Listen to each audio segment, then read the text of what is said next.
ছোলার ডালটা ঠিক এভাবে সেদ্ধ করে নিয়েছি। এমনভাবে সেদ্ধ করবেন যেন একটু গোটা গোটা থাকে, একদম ভেঙে না যায়, ঠিক এরকম। এরপরে আমি কড়াই বসিয়ে দিয়েছি। কড়াই খুব সুন্দরভাবে গরম হয়ে গেছে। এখন কড়াইয়ের মধ্যে দিয়ে দিলাম কিছুটা পরিমাণ রিফাইন্ড অয়েল। তেল খুব সুন্দরভাবে গরম হয়ে গেছে। যখন তেল থেকে খুব সুন্দর মতো ধোঁয়া উঠছিল, তখন আমি তেলের মধ্যে দিয়ে দিলাম কিছুটা গোটা জিরের ফোড়ন। গোটা জিরে খুব সুন্দরভাবে ভাজা ভাজা হয়ে আসলে দিয়ে দিলাম শুকনো লঙ্কা। শুকনো লঙ্কা দেওয়ার পরে আমি দিয়ে দিলাম কয়েকটা তেজপাতা, আর দিয়ে দিলাম কিছুটা পরিমাণ গোটা গরম মশলা। এগুলোকে খুব সুন্দরভাবে ভেজে নিলাম। যখন সুন্দর স্মেল বেরোলো ভাজার, ওর মধ্যে আমি দিয়ে দিলাম থেতো করে রাখা আদা আর কাঁচা লঙ্কা। থেতো করে রাখা আদা আর কাঁচা লঙ্কাটা ভালোভাবে ভেজে নেব। যখন ভাজা হয়ে যাবে, আদা ও কাঁচা লঙ্কার কাঁচা গন্ধটা চলে যাবে, খুব সুন্দর একটা স্মেল বেরোবে, তখন আমি এর মধ্যে দিয়ে দিলাম সেদ্ধ করে রাখা ডাল।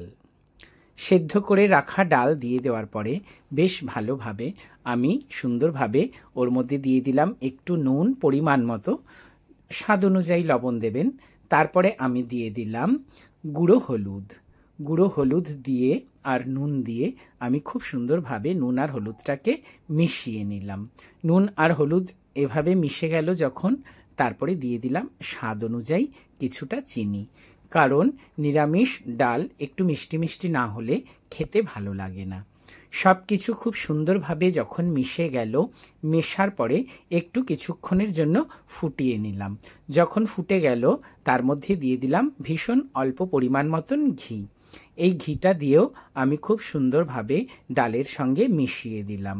যখন ঘি ডাল সব সুন্দরভাবে মিশে গেল, নামাবো ঠিক তার আগে আমি দিয়ে দিলাম কিছুটা ভাজা জিরের গুঁড়ো। ভাজা জিরের গুঁড়ো দিয়েও আমি খুব সুন্দরভাবে ভাজা জিরের গুঁড়োটা ডালের সঙ্গে মিশিয়ে নিলাম। ডালের সঙ্গে মেশানো হয়ে গেলে ডালটা আমি নাবিয়ে নেব। ডালটা এখন একদম রেডি। খুব পাতলাও হবে না, আবার খুব ঘনও হবে না, ঠিক এরকম একটা অবস্থায় যখন আসবে ডালটাকে, তখন আমি নাবিয়ে নিলাম। এরপরে আমি ময়দা দিয়ে পরোটা ভেজে নেব। তার জন্য আমি পরোটা বেলে নিচ্ছিলাম। পরোটাগুলোকে আমি খুব সুন্দরভাবে বেলে আমি একটা ফ্রাই প্যানের মধ্যে পরোটাটাকে দিয়ে দিলাম। পরোটাটা দেওয়ার পরে ভীষণ অল্প পরিমাণ তেল আর ঘি একসঙ্গে মিক্সড করে রেখেছিলাম, সেটা দিয়ে দিলাম। সেগুলো দিয়ে আমি পরোটাকে খুব সুন্দরভাবে একটু শুকনো শুকনো করে ভেজে নিলাম।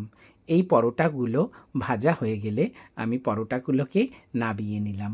পরোটাগুলোকে নাবিয়ে আমি পরোটাকে নিয়ে নিলাম একটা থালার মধ্যে। কিন্তু পরোটাটা একটু ভালো করে ভাজতে হবে, এপিটোপিট যখন লাল লাল হবে তখন নাবাতে হবে। এবার একটা বাটিতে আমি ডাল আর থালার মধ্যে পরোটা নিয়ে নিলাম, দুটোকে একসঙ্গে সার্ভ করে নিলাম। এবারে আমি এটাকে খেয়ে দেখব। এটার যে স্বাদ কি অপূর্ব, কি দারুণ স্বাদ, সে বলার নয়। এর স্বাদ যদি আপনারা জানতে চান, তবে আমার মতন এভাবে বানিয়ে আপনারাও খেয়ে দেখুন, তবেই আপনারা যে জানতে পারবেন দারুণ ফাটাফাটি হয়েছে রান্নাটা। তাহলে ফিরে আসবো খুব তাড়াতাড়ি নতুন অন্য কোনো ব্লগে। ততক্ষণ অবধি ভালো থাকবেন। টাটা।